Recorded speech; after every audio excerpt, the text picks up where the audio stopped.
दिवाली के दिन प्रदोष काल में माँ लक्ष्मी और भगवान गणेश की पूजा की जाती है। ऐसी मान्यता है कि दिवाली वाले दिन धन की देवी माँ लक्ष्मी धरती पर विचरण के लिए आती हैं। इस दौरान उनकी जो सच्चे मन से आराधना करता है उस पर देवी माँ लक्ष्मी अपनी कृपा बरसाती हैं। दिवाली के दिन कई लोग माँ लक्ष्मी को प्रसन्न करने के लिए व्रत रखते हैं और शाम को विधि विधान से पूजन के बाद व्रत खोलते हैं। दिवाली की पौराणिक कथा। एक पौराणिक कथा के अनुसार एक गांव में साहूकार रहता था। उसकी बेटी हर दिन पीपल के पेड़ पर जल चढ़ाने के लिए जाती थी। जिस पीपल के पेड़ पर वह जल चढ़ाती थी उस पेड़ पर माँ लक्ष्मी का वास था। एक दिन लक्ष्मी जी ने साहूकार की बेटी से कहा वह उसकी मित्र बनना चाहती है। लड़की ने जवाब में कहा कि वह अपने पिता से पूछकर बताएगी। घर आकर साहूकार की बेटी ने पूरी बात बताई। बेटी की बात सुनकर साहूकार ने हाँ कर दिया।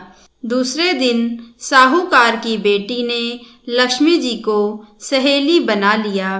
दोनों अच्छी सखियों की तरह एक दूसरे से बातें करती। एक दिन लक्ष्मी जी साहूकार की बेटी को अपने घर ले आईं। लक्ष्मी जी ने अपने घर में साहूकार की बेटी का खूब आदर किया और पकवान परोसे। जब साहूकार की बेटी अपने घर लौटने लगी तो लक्ष्मी जी ने उससे पूछा कि वह उन्हें कब अपने घर बुलाएगी। साहूकार की बेटी ने लक्ष्मी जी को अपने घर बुला लिया, लेकिन आर्थिक स्थिति ठीक ना होने के कारण वह स्वागत करने में घबरा रही थी कि क्या वह अच्छे तरह से स्वागत कर पाएगी। साहूकार अपनी बेटी की मनोदशा को समझ गया। उसने बेटी को समझाते हुए कहा कि वह परेशान ना हो और फौरन घर की साफ सफाई कर चौका मिट्टी से लगा दे। 4 बत्ती वाला दिया लक्ष्मी जी के नाम से जलाने के लिए साहूकार ने अपने बेटी से कहा। उसी समय एक चील किसी रानी का 9 लखा हार लेकर साहूकार के घर आ गया।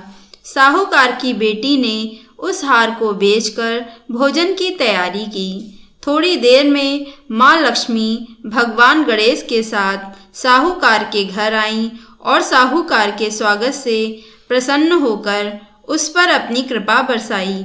लक्ष्मी जी की कृपा से साहूकार के पास किसी चीज़ की फिर कभी कमी नहीं हुई। दिवाली की दूसरी कथा।